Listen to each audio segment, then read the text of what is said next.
നമസ്കാരം. പ്രധാന വാർത്തകൾ.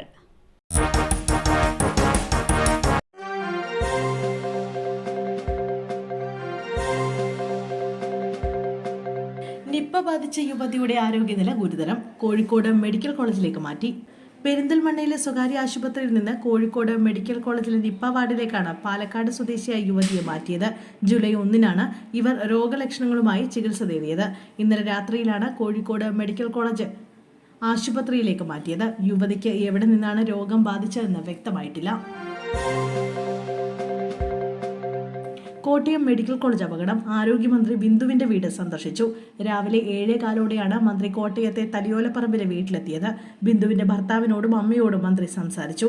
പ്രാദേശിക CPM നേതാക്കളുമായാണ് മന്ത്രി വീട്ടിലെത്തിയത്. ബിന്ദുവിന്റെ മകന് സ്ഥിരം സർക്കാർ ജോലി നൽകുമെന്ന് മന്ത്രി ഉറപ്പു നൽകിയതായി ബിന്ദുവിന്റെ ഭർത്താവ് പറഞ്ഞു.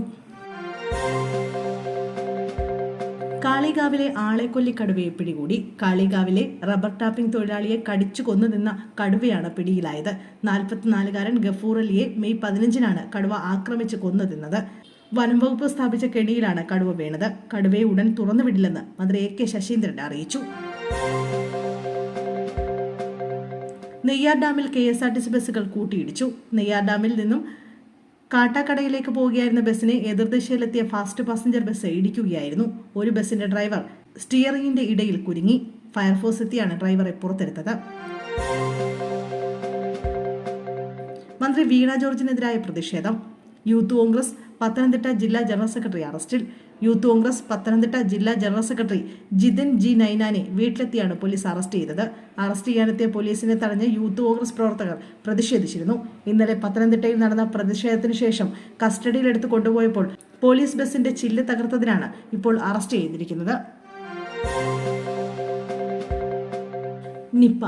കേന്ദ്ര സംഘം കേരളത്തിലേക്ക്. നിപ്പ സാഹചര്യം വിലയിരുത്താനാണ് കേന്ദ്ര സംഘം എത്തുന്നത്. നാഷണൽ ഔട്ട്ബ്രേക്ക് റെസ്പോൺസ് ടീമാണ് എത്തുക. ഒരാഴ്ചയ്ക്കുള്ളിൽ സംഘം എത്തുമെന്നാണ് കേന്ദ്ര ആരോഗ്യ മന്ത്രാലയം അറിയിച്ചിരിക്കുന്നത്. കേരളത്തിന് എല്ലാവിധ സഹായങ്ങളും നൽകുമെന്നും കേന്ദ്ര ആരോഗ്യ മന്ത്രാലയം അറിയിച്ചു. നിപ്പയുമായി ബന്ധപ്പെട്ട കേരളത്തിൽ നിലവിൽ സ്ഥിതിഗതികൾ നിയന്ത്രണ വിധേയമാണെന്നാണ് വിലയിരുത്തൽ. തൃശൂരിൽ ഞാവൽപ്പഴം ഇട്ട് വാറ്റിയ മദ്യവുമായി ഒരാൾ പിടിയിൽ. വരന്തരപ്പള്ളി സ്വദേശി രമേശാണ് ഓട്ടോറിക്ഷയിൽ മദ്യമെത്തിച്ച വിൽപ്പന നടത്തുന്നതിനിടെ പിടിയിലായത്. എക്സൈസിന് ലഭിച്ച രഹസ്യത്തിന്റെ അടിസ്ഥാനത്തിൽ തൃശൂർ എക്സൈസ് റേഞ്ച് നടത്തിയ നീക്കത്തിലാണ് പ്രതി പിടിയിലായത്. 5 ലിറ്റർ ചാരായം പിടിച്ചെടുത്തിട്ടുണ്ട്. തൃശൂർ മാർക്കറ്റിൽ നിന്ന് പഴുപ്പേറിയ ഞാവൽപ്പഴം ഒരാൾ കൂടുതലായി വാങ്ങുന്നതായി വിവരം ലഭിച്ചിരുന്നു. തുടർന്നാണ് രമേശിനെ എക്സൈസ് നിരീക്ഷിച്ചത്. വീട് വാടകയ്ക്കെടുത്ത് ഞാവൽപ്പഴം ഉപയോഗിച്ച് രമേശൻ വാറ്റുകയായിരുന്നു. ഓട്ടോറിക്ഷയിൽ സാധനം വേണ്ടവർക്ക് സ്ഥലത്ത് എത്തിച്ചു കൊടുത്താണ് മദ്യവിൽപ്പന നടത്തിയിരുന്നത്. 1 ലിറ്ററിന് 1000 രൂപ വെച്ചാണ് രമേശ് മേടിച്ചിരുന്നത്. വെള്ളക്കിണർ വാഹനാപകടത്തിൽ ഒരാൾ മരിച്ചു. PH വാർഡിൽ താമസിക്കുന്ന വാഹിദാണ് മരിച്ചത്. ഭാര്യ ഗുരുതര പരിക്കുകളോടെ ചികിത്സയിൽ കഴിയുകയാണ്. വെള്ളക്കിണർ ജംഗ്ഷനിൽ തട്ടുകട നടത്തി തിരികെ ബൈക്കിൽ പോവുകയായിരുന്ന ദമ്പതികളെ കാറിടിച്ച് തെറിപ്പിക്കുകയായിരുന്നു. കാറിലുള്ളവർക്കും പരിക്കേറ്റു. ഇന്നലെ രാത്രി 11:45-നായിരുന്നു അപകടം. Online share trading. മാവേലിക്കരയിലെ യുവതിക്ക് ലക്ഷങ്ങൾ നഷ്ടമായ സംഭവത്തിൽ ഒരാൾ കൂടി പിടിയിൽ. ഓൺലൈൻ ഷെയർ ട്രേഡിംഗിന്റെ പേരിൽ മാവേലിക്കര സ്വദേശിനിയിൽ നിന്നും 13.60 ലക്ഷം രൂപ തട്ടിയെടുത്ത സംഘത്തിലെ 4ാമത്തെ ആളെയും സൈബർ ക്രൈം പോലീസ് അറസ്റ്റ് ചെയ്തു. മലപ്പുറം തിരുണ്ടൂർ രണ്ടത്താണി സ്വദേശി ചെറുവാക്കത്ത് വീട്ടിൽ മുനീറാണ് അറസ്റ്റിലായത്. പരാതിക്കാരി പണം അയച്ച ബാങ്ക് അക്കൗണ്ടിന്റെ ഉടമയാണ് ഇയാൾ. ഇയാൾക്കെതിരെ 6 സംസ്ഥാനങ്ങളിൽ പരാതികളുണ്ട്. കേസിൽ പെരുമ്പാവൂർ സ്വദേശികളായ 2 പേരെയും മലപ്പുറം സ്വദേശിയെയും നേരത്തെ അറസ്റ്റ് ചെയ്തിരുന്നു. സ്വകാര്യ കമ്പനിയുടെ പ്രതിനിധിയായി ആൾമാറാട്ടം നടത്തി വാട്സപ്പ്, ടെലഗ്രാം എന്നിവ വഴി ബന്ധപ്പെട്ടാണ് തട്ടിപ്പ് നടത്തിയത്.